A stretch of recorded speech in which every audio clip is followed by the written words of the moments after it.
FIR লিখো, আমরাও লিখে দেব, তৈরি আছি।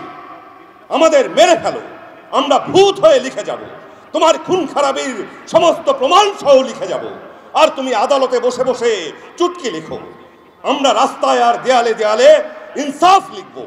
এত জোরে জোরে বলতে থাকবো যে কানাও শুনতে পাবে, এত পরিষ্কার করে লিখবো যে কানাও পড়তে পারবে। তুমি কালো পদ্ম লিখো, আমরা লাল গোলাপ লিখবো। তুমি জমিনে জুলুম লিখো, আমরা আসমানে বিপ্লব লিখে যাব। সব মনে রাখবো, সব কিছু মনে রাখা হবে।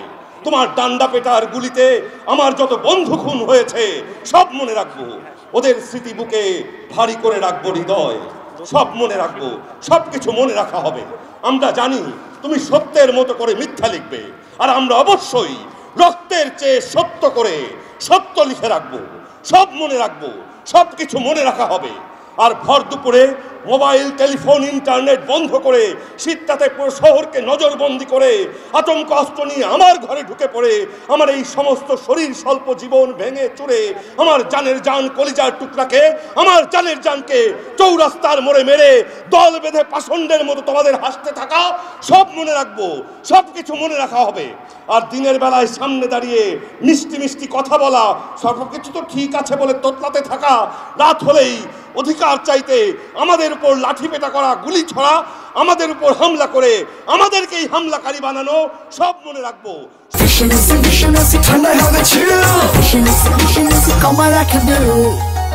সব কিছু মনে রাখা হবে।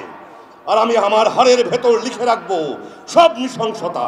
আর আমি আমার হাড়ের ভেতর লিখে রাখবো সব নৃশংসতা। তুমি আমার কাছে আমি যে আমি তার দলিল খুঁজছো, আমি আমার অস্তিত্বের প্রমাণ অবশ্যই দিয়ে যাব।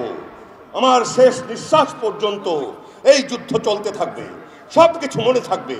এও মনে থাকবে কি কি তরিকায় তুমি দেশ ভাঙবার চক্রান্ত করেছো। এও মনে থাকবে কি কি প্রচেষ্টায় আমরা দেশ জোড়া লাগানোর চেষ্টা করে গেছি। আর দুনিয়ায় যখনই কাপুরুষতার কথা উঠবে, তোমার কর্মকাণ্ডের কথা মানুষ মনে রাখবে। আর দুনিয়ায় যখনই মার্জিত জীবনের কথা উঠবে, আমাদের নাম মানুষ মনে রাখবে। কিছু লোক ছিল যাদের আশা লোহার হাতিয়ারেও ভাঙতে পারেনি কেউ। কিছু মানুষ ছিল যাদের আত্মা ইজারাদারদের টাকায় বিক্রি হয়নি কখনো, যেভাবে সব কিছু বিক্রি হয়ে গেছে তোমার। কিছু লোক ছিল যারা চিৎকার করতে থাকতো নুহের তুফান শেষ হয়ে যাওয়ার পর পর্যন্ত।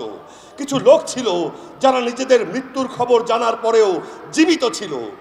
চোখ পলক ফেলবার কথা হয়তো ভুলে যেতে পারে, পৃথিবীও হয়তো নিজ অক্ষে ঘুরতে ভুলে যেতে পারে, কিন্তু আমাদের কেটে ফেলা পাখোয়াজ, আমাদের খোলা গলার আওয়াজ সব মনে রাখা হবে। তুমি রাত লিখো, আমরা চাঁদ লিখবো। তুমি জেলবন্দি করো, আমরা দেয়াল ভেঙে ফেলবো। তুমি এফআইআর লিখো, আমরাও লিখে দেব, তৈরি আছি। আমাদের মেরে ফেলো, আমরা ভূত হয়ে লিখে যাব। আর তুমি আদালতে বসে বসে চুটকি লেখো, আর আমরা রাস্তায় আর দেয়ালে দেয়ালে ইনসাফ লিখবো। এত জোরে জোরে বলতে থাকবো যে কানাও শুনতে পাবে, এত পরিষ্কার করে লিখবো যে কানাও পড়তে পারবে। তুমি কালো পদ্ম লিখো, আমরা লাল গোলাপ লিখবো। তুমি জমিনে জুলুম লিখো, আমরা আসমানে বিপ্লব লিখে যাব। সব মনে রাখবো, সব কিছু মনে রাখা হবে, যাতে তোমার নামে লানত নেমে আসে, যাতে তোমার মূর্তির ওপর কালিমা লেপন করা যায়, যাতে তোমার নাম, তোমার মূর্তিকে স্মরণ করা যায়, যেন সব মনে রাখা যায়। সবাইকে অভিনন্দন। যে পতিত সত্যি তারা নানা রকম অপতৎপরতা চালিয়ে যাচ্ছে, তাদেরকে সাফ জানিয়ে দিতে চাই যে আপনাদের ওই আকাশ থেকে গুলি করার লোকগুলো বা উর্দিধারী লোকগুলো তো এখন আর আমাদের বিপক্ষে নেই। যখন আমাদের বিপক্ষে ছিল তখন লড়াই করে আমরা জিতে গেছি। আর এখন আপনাদের এই যে ছোটোখাটো অপতৎপরতা, এগুলো আমাদের তুড়িতেই উড়ে যাবে নিঃসন্দেহে।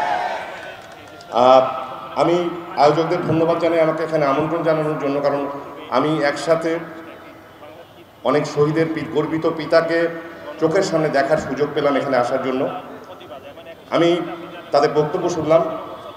তাদের উদ্দেশ্যে আমি একটাই বলতে চাই যে শহীদদের কারণে আজকে আমরা মুক্তভাবে কথা বলতে পারছি। 18 কোটি মানুষ তাদের অধিকারের কথা সবাই বলছে। এই সুন্দর বাংলাদেশটা তারা দেখতে পারলো না, এটা একটা ভীষণ কষ্টের ব্যাপার। আর আমরা প্রতিশ্রুতি দিতে চাই পিতাদের, আত্মীয় স্বজনদের, যে এই হত্যার বিচার না হওয়া পর্যন্ত আমরা রাজপথ ছাড়বো না।